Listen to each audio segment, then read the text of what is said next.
வந்து இப்போ Newton third law பற்றி பார்க்க போகிறோம்.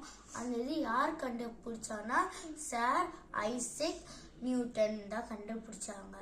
அவங்க வந்து என்ன சொல்லியிருக்காங்கன்னா, ஒரு ஆக்ஷன் பண்ணோன்னா அதுக்கு ரியாக்ஷன் ஒன்று இருக்குன்னு இருக்காங்க.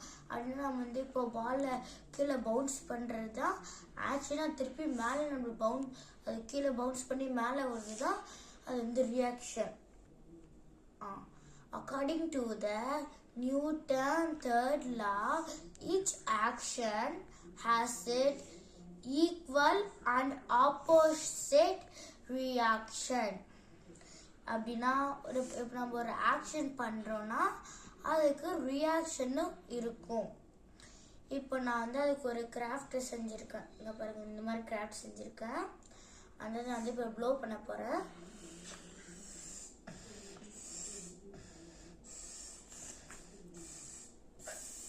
பாருங்க, இப்போ இதுல இருந்து ஏர் வந்து ரிலீஸ் ஆகிறது தான் ஆக்ஷன்.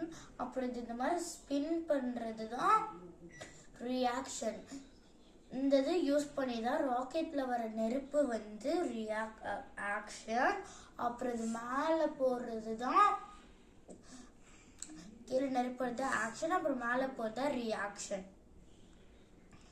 இப்போ இந்த மேலே போகிறது தான் நம்ம வந்து இன்னொரு பேரு சொல்லுவோம், அது தஸ்ட் ஃபர்ஸ்ட்னா கீழேருந்து மேலே போகிறது தஸ்ட் ஃபர்ஸ்ட்னுவாங்க. தேங்க்யூ.